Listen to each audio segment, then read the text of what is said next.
आप पढ़ाई कर सकते हैं हमारे एप्लीकेशन के माध्यम से बिल्कुल फ्री में। तो आज ही उसे डाउनलोड करें, जिसमें आपको क्लास 6 से 10वीं तक के चैप्टर वाइज वीडियो मिलेंगे तथा साथ ही पीडीएफ नोट्स मिलेंगे। तो आज ही उसे डाउनलोड करें, लिंक दे रखी है उसकी डिस्क्रिप्शन में।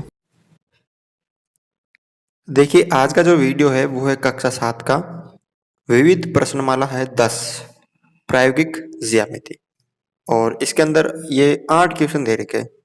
और क्या दे रखा है, नीचे कुछ त्रिभुजों की भुजाओं और कोणों के माप दिए गए हैं, इनमें से उनकी पहचान कीजिए जिनकी रचना नहीं की जा सकती है। यह भी बताइए कि आप इनकी रचना क्यों नहीं कर सकते हैं। शेष जो त्रिभुज है उनकी रचना कीजिए, जिसकी रचना होती है उसकी रचना कीजिए, और जिनकी रचना नहीं होती है क्यों नहीं होती है वो भी आपको बताना है। ठीक है, तो सबसे पहला जो क्वेश्चन दे रखा है इसमें त्रिभुज ए बी सी, जिसके अंदर ये दे रखा है, तो इसको हम करते हैं सरल।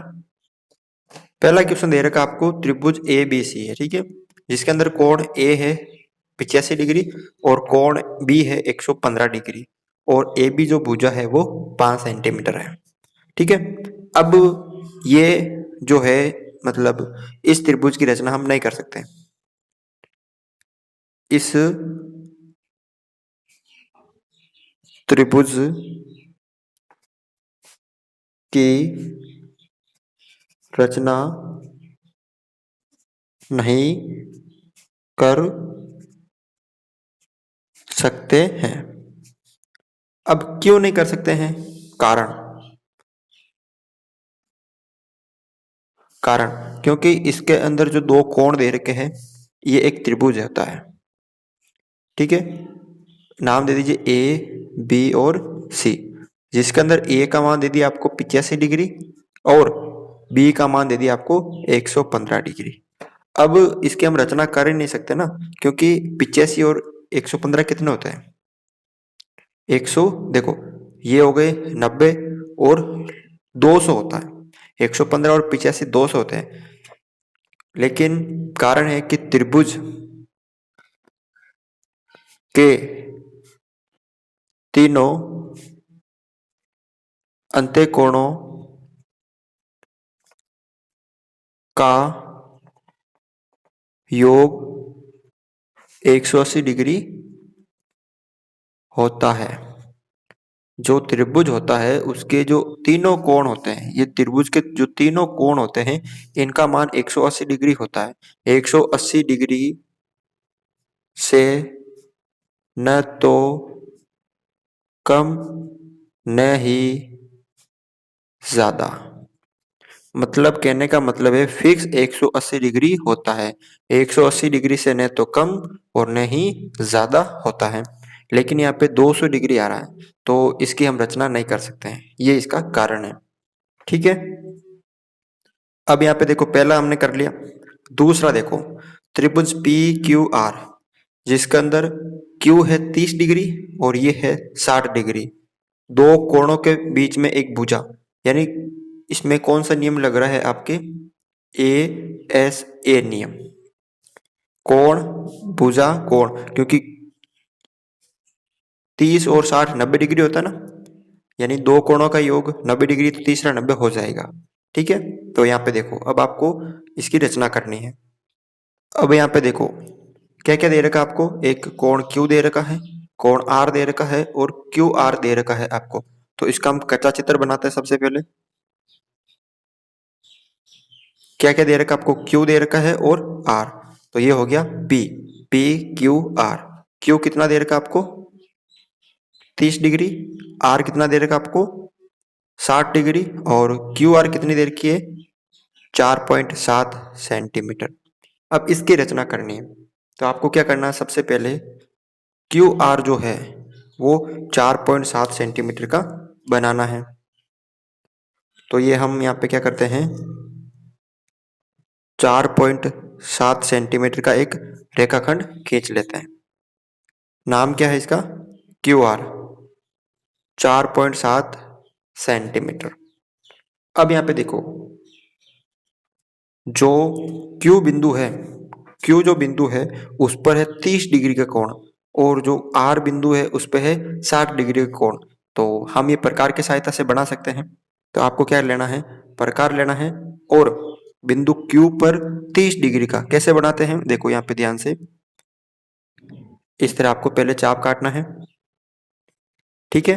फिर एक चाप यहाँ से यहाँ पे और एक चाप आपको यहाँ काटना है। फिर इसको हटाना है और यहाँ पे रखना है। यहाँ पे जो प्रकार की नोक है वो यहाँ पे रखनी है आपको और एक चाप ऐसे काट देना है, ठीक है। ये कितने डिग्री का बन गया आपको, 30 डिग्री का। तो इसको आप आगे ऐसे मिला दो, ठीक है। इसको आगे से आप मिला दो इस तरह। ये कितने डिग्री का हो गया, 30 डिग्री का। अब बिंदु R पे कितने का बनाना आपको, 60 डिग्री का। तो हम प्रकार की सहायता से बना सकते हैं।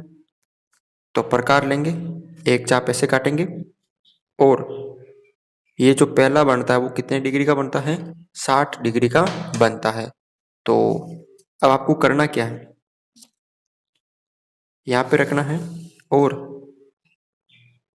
इसको ऐसे मिला देना है इस तरह, इस बिंदु को मिला देना। तो ये जो बिंदु प्राप्त हो, ये कौन सा प्राप्त हो गया आपके, P, ये वाला P, ठीक है।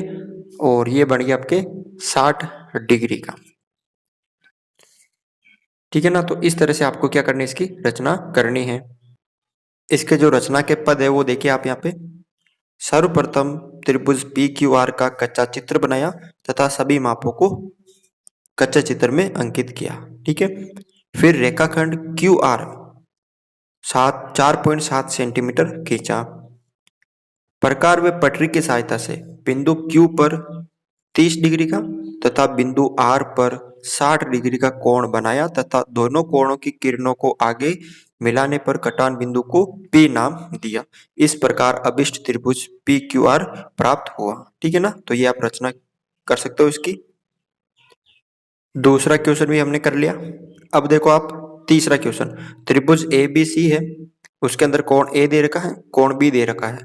तो देखो 70 और 50 120 होता है, 180 से कम हो रहा है तो तीसरा कोण हो सकता है और AC, ठीक है। तो इसकी रचना करते हैं हम, क्योंकि इसकी रचना हो जाएगी।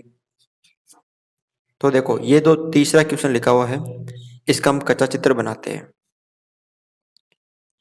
भुजा दे रखी है आपको SC यानी A और C 3 सेंटीमीटर। तो ये A, ये B और ये C हो जाएगा। कोण A है 70 डिग्री, कोण B है 50 डिग्री,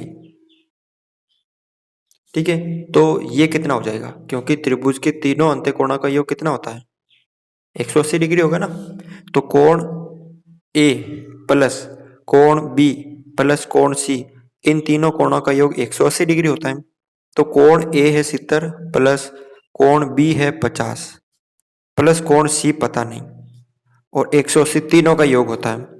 तो ये हो गया 120 प्लस कोण C बराबर 180। 120 इधर जाएंगे तो कोण C 100, ये 180 माइनस 120, तो कोण C कितना हो जाएगा 60 डिग्री। तो ये कितना हो गया यहाँ पे 60 डिग्री हो गया। ये आपको करना पड़ेगा वहां पे, ठीक है। अब यहाँ पे देखो ये हमने कर दिया, अब इसकी रचना करते हैं। तो सबसे पहले जो ये रेखाखंड है ये कितने सेंटीमीटर का है, 3 सेंटीमीटर का। तो हम 3 सेंटीमीटर का एक रेखाखंड खींच लेते हैं। इस तरह से हमने ये 3 सेंटीमीटर का रेखाखंड खींच लिया, इसका नाम है AC 3 सेंटीमीटर, ठीक है। अब यहाँ पे देखो A पर 70 डिग्री का कोण है, तो मुझे बताओ कि ये प्रकार से बनेगा या चंदे से, क्योंकि 15 का भाग नहीं जाता है तो ये चंदे से बनेगा। तो A पर कितना है 70, तो A पर ऐसे बनाते हैं इस तरह। आपको पता होगा कैसे बनाते हैं, ये वाला पॉइंट रखते हैं और 0 से 70 ये रहा ऐसे, फिर इसको ऐसे आगे बढ़ा देते हैं, ठीक है। इसको ऐसे आगे बढ़ा दिया तो ये हो गया आपके 70 डिग्री का। अब C पर कितने का है, 60 डिग्री का है, जो कि किससे बन जाएगा, प्रकार से बन जाएगा। तो यहाँ पे देखो मैं बिंदु C पर 60 डिग्री का बनाता हूँ ऐसे, चाप काटा, फिर ये यहाँ पे रखा और एक चाप ऐसे। तो ये जो बना आपके, ये कितने डिग्री का बन गया? 60 डिग्री का, यानी ऐसे। इसको आगे की तरफ ऐसे बढ़ा दो आप, तो ये बन गया आपकी 60 डिग्री। और दोनों जो कटे आपस में, ये बी बिंदु प्राप्त हो गया, ये 50 डिग्री का। ये अपने आप ही बन जाएगा, ठीक है ना। तो इस तरह इसकी रचना कर सकते हो। इसकी जो रचना के पद है वो देखिए। सर्वप्रथम त्रिभुज ए बी सी का कच्चा चित्र बनाया तथा सभी मापों को कच्चे चित्र में अंकित किया। रेखाखंड ए सी बराबर 3 सेंटीमीटर खींचा। चांदे की सहायता से बिंदु ए पर 70 डिग्री तथा प्रकार व पट्टी की सहायता से बिंदु सी पर 60 डिग्री का कोण बनाया तथा दोनों कोणों की जो किरणें थी, ये वाली किरण और ये वाली किरण को आगे मिलाने पर कटान बिंदु को बी नाम दिया। इस प्रकार अभिष्ट त्रिभुज ए बी सी प्राप्त हुआ। तो बिल्कुल ही सरल है, आराम से इसको कर सकते हो। क्वेश्चन नंबर 4 दे रखा आपको कि त्रिभुज एल एम एन की रचना कीजिए, जिसके अंदर एक एल एम एन की रचना करनी है। एल एम एन, जिसके अंदर एल है आपके 60 डिग्री और एन है 120 डिग्री और एल एम है 5 सेंटीमीटर। तो मुझे बताओ कि इसकी रचना कर सकते क्या? नहीं कर सकते, क्योंकि 120 और 60 तो 80, 180 हो गए। और हमें पता है कि त्रिभुज के तीनों अंत्य कोणों का योग 180 होता है, लेकिन इसका तो दे ही नहीं रखा। इन दो कोणों का योग ही 180 हो गया, तो तीसरा कहाँ गया? तो यहाँ पे क्या कर सकते हैं? अतः त्रिभुज एल एम एन की रचना नहीं कर सकते हैं। कारण लिखना आपको, त्रिभुज के तीनों अंत्य कोणों का योग 180 डिग्री होता है, ठीक है ना। ये कारण, बस इसी तरह करना आपको इसमें। क्वेश्चन नंबर 5 दे रखा है कि त्रिभुज दे रखा है ए बी सी। त्रिभुज ए बी सी दे रखा है, जिसके अंदर आपको भुजा दे रखी है B C 2 centimetre, A B आपको दे रखी है 4 सेंटीमीटर और ए सी आपको दे रखी है 2 सेंटीमीटर।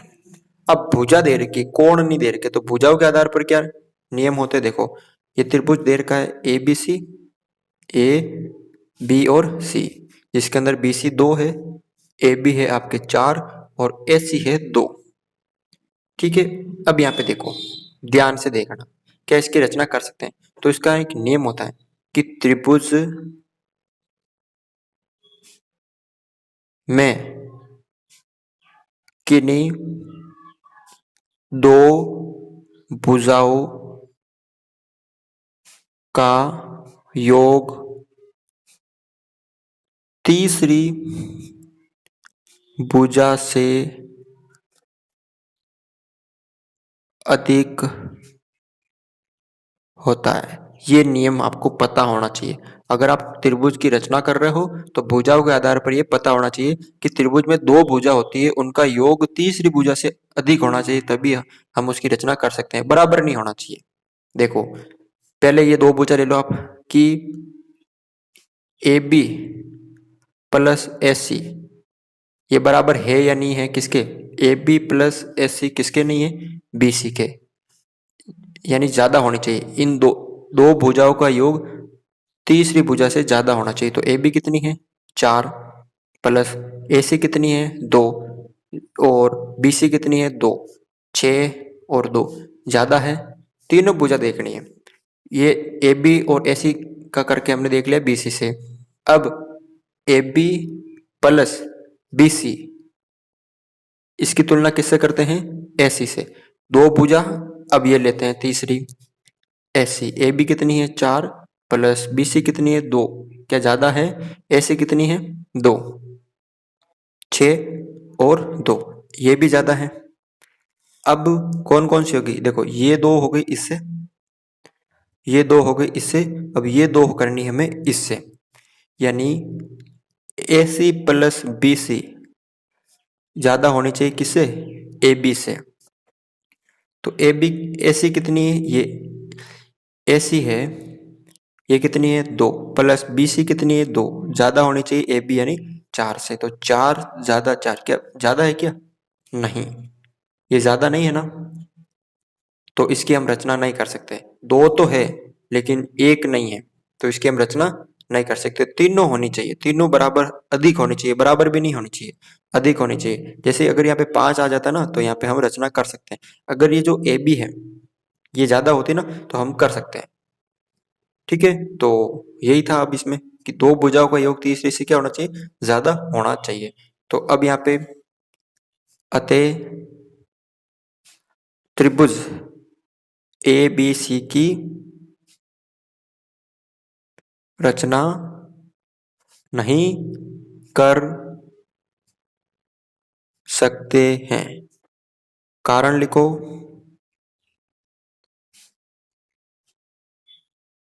ये कारण आपको लिखना है, त्रिभुज में किन्हीं 2 भुजाओं का योग तीसरी भुजा से अधिक होता है, ठीक है ना, यही कारण आपको इसमें लिखना है। क्वेश्चन नंबर 6 देखो यहाँ पे, त्रिभुज PQR है और तीनों भुजा दे रखी, तो वही नियम लगाना अभी जो क्वेश्चन नंबर 5 में लगाए। इन दोनों का योग कितना होता है 7.5, क्या इससे ज्यादा है, हाँ। इन दोनों का योग 7.5 इससे ज्यादा है, हाँ। और इन दोनों का योग कितना 7, 4 से ज्यादा है, तो इसकी रचना हम कर सकते हैं। तो कच्चा चित्र बनाते हैं हम यहाँ पे,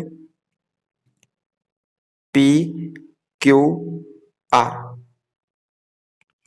PQ कितनी है 3.5 सेंटीमीटर, QR कितनी है 4 सेंटीमीटर और PRB कितनी है 3.5 सेंटीमीटर। अब इसकी रचना करनी है, तो इसके लिए आपको क्या करना पड़ेगा, सबसे पहले 4 सेंटीमीटर का एक रेखाखंड खींचना है। देखो यहाँ पे कैसे, ये हमने 4 सेंटीमीटर का एक रेखाखंड खींच दिया QR।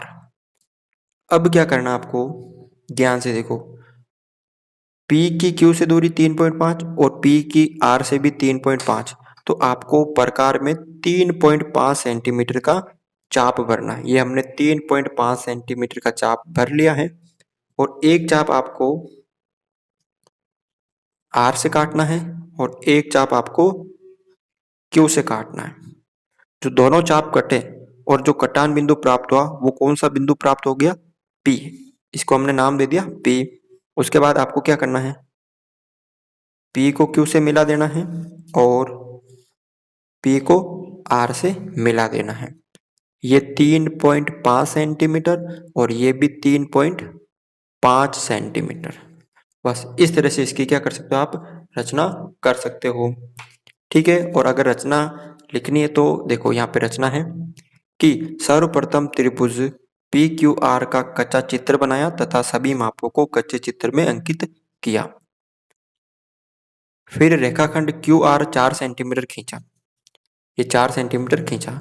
फिर प्रकार व पटरी की सहायता से बिंदु Q तथा R से 3.5 सेंटीमीटर का चाप भरकर काटने पर दोनों चापों के कटान बिंदु को P नाम दिया। फिर बिंदु PQ और PR को मिलाया, इस प्रकार अभिष्ट त्रिभुज PQR प्राप्त हुआ। जो आप काम करते हो वो आपको सिर्फ लिखित में लिखना है, ठीक है ना, थोड़ी सी इसकी भाषा अलग है, बाकी सब आपको जो कर रहे हो काम वो इसमें लिखित रूप में लिखना है, ठीक है ना। तो ये हो गया क्वेश्चन नंबर 6। 2 क्वेश्चन और बचे 7 और 8। क्वेश्चन नंबर देखो यहाँ पे 7 है, त्रिभुज XYZ की रचना करनी है, तीनों भुजा दे रखी। पहले जांच कर लो कि इसकी रचना हो रही है या नहीं। 3 और 4 7 जो कि 5 से ज्यादा है, 4 और 5 9 जो कि 3 से ज्यादा है। पहले देखो इन दोनों को जोड़ो, 3 और 4 7 ज्यादा है 5 से, फिर इन दोनों को जोड़ो, 4 और 5 9 3 से ज्यादा है, फिर इन दोनों को जोड़ो, 3 और 5 8 4 से ज्यादा है। तो रचना कर सकते हैं, कच्चा चित्र बनाओ आप, एक्स वाई जेड। XY कितनी है 3, YZ 4 और XZ 5 सेंटीमीटर के अंदर है। तो अब आपको क्या करना है, सबसे पहले जो वाई जेड है वो आपको 4 सेंटीमीटर का रेखाखंड खींचना है। तो मैं यहाँ पे ये 4 सेंटीमीटर का रेखाखंड खींच लेता हूँ वाई जेड का। ठीक है, अब यहाँ पे देखो बिंदु जो x है वो y से कितना है 3 सेंटीमीटर और x z से कितना है 5 सेंटीमीटर का। तो आपको प्रकार में 2 चाप भरने पड़ेंगे। तो सबसे पहले मैं भर लेता हूँ 3 सेंटीमीटर का, और कहाँ से ये y से। तो आपको इस तरह इसको थोड़ा सा काट देना है। ठीक है, उसके बाद ये कितना है z से x 5 सेंटीमीटर। तो अब आपको क्या करना है 5 सेंटीमीटर का चाप भरना है ऐसे, और उसके बाद जेड से इसको ऐसे काट देना है। अब ये जो चाप काटा और दोनों चाप काटने पे जो कटान बिंदु प्राप्त था उसको आपने x नाम दे दिया क्योंकि ये x पे कट रहा है। उसके बाद क्या करना आपको इस x को y से मिला देना है और इसको आपको z से मिला देना है। ये हो गई 5 सेंटीमीटर, ये हो गई 3 सेंटीमीटर। ठीक है ना, तो इसकी आप ऐसे रचना कर सकते हो। अब इसके जो रचना के पद है वो हम देख लेते हैं क्या क्या है। देखो, सर्वप्रथम त्रिभुज एक्स वाई जेड का कच्चा चित्र बनाया तथा सभी मापों को कच्चे चित्र में अंकित किया। रेखाखंड वाई जेड 4 सेंटीमीटर खींचा। प्रकार वे पटरी की सहायता से बिंदु वाई से 3 सेंटीमीटर का तथा बिंदु Z से 5 सेंटीमीटर का चाप भरकर काटने पर कटान बिंदु को X नाम दिया। फिर बिंदु X व Y जो है और X और Z को मिलाया। इस प्रकार अभिष्ट त्रिभुज XYZ प्राप्त हुआ। तो ये आप क्वेश्चन आराम से कर सकते हैं। क्वेश्चन नंबर देखो 8 है, त्रिभुज DEF की रचना करनी है। अब इसमें भुजा दे रखी, पहले देख लो इसकी रचना हो रही है या नहीं। 4.5 और 5.5 कितना हो गए 10 हो गए, जो कि 4 से ज्यादा है। 5.5 और 4 9.5 जो कि 4.5 से ज्यादा है। फिर 4.5 और 4 8.5 जो कि 5.5 से ज्यादा है। तो इसकी रचना करनी है, कच्चा चित्र बनाना ऐसे DEF। DE कितनी है 4.5। ठीक है, उसके बाद EF कितनी है 5.5 और DF कितनी है 4 सेंटीमीटर। ठीक है ना, अब यहाँ पे देखो सबसे पहले ये EF कितनी है 5.5 है, तो आपको 5.5 सेंटीमीटर का एक रेखाखंड खींचना है। 5, उसके बाद छोटी वाली 5 लाइनें यहाँ तक, ये नाम है EF 5.5 सेंटीमीटर। अब यहाँ पे देखो जो बिंदु D है वो E से तो 4.5 सेंटीमीटर दूर है और F से 4 सेंटीमीटर दूर है। तो आपको क्या करना है 2 चाप भरने हैं। एक तो 4.5 का, ये 4.5 का मैंने भर लिया और E पे रखकर आपको इस तरह काटना है। ठीक है, और एक चाप कितने का है 4 का, ये ऐसे भर लेना है और उसके बाद F पर रख के आपको इस तरह काटना है। तो ये कौन सा बिंदु प्राप्त हो गया D बिंदु प्राप्त हो गया। अब यहाँ पे देखो आपको क्या करना है, D को E से मिला देना है और D को ही F से मिला देना है। ये कितना था 4 सेंटीमीटर और ये कितना था 4.5 सेंटीमीटर। ठीक है ना, तो इस तरह से इसकी रचना कर सकते हो। अब इसके जो रचना के पद है वो हम लिख लेते हैं। देखो यहाँ पे क्या क्या काम किया, सर्वप्रथम त्रिभुज DEF का कच्चा चित्र बनाया तथा सभी मापों को कच्चे चित्र में अंकित किया। फिर रेखाखंड EF बराबर 5.5 सेंटीमीटर खींचा। प्रकार वे पटरी की सहायता से बिंदु E से 4.5 सेंटीमीटर तथा बिंदु F से 4 सेंटीमीटर का चाप भरकर काटने पर कटान बिंदु को D नाम दिया। फिर बिंदु D व E को तथा D व F को मिलाया। इस प्रकार अभिष्ट त्रिभुज DEF प्राप्त हुआ। ठीक है, तो इस तरह से आप ये क्वेश्चन कर सकते हैं। तो आज के इस वीडियो में हमने ये सारे जो 8 क्वेश्चन है वो करवा दिए हैं। अगर आपको ये वीडियो अच्छा लगा तो इस वीडियो को लाइक करें, चैनल पर नए हो तो चैनल को सब्सक्राइब करें।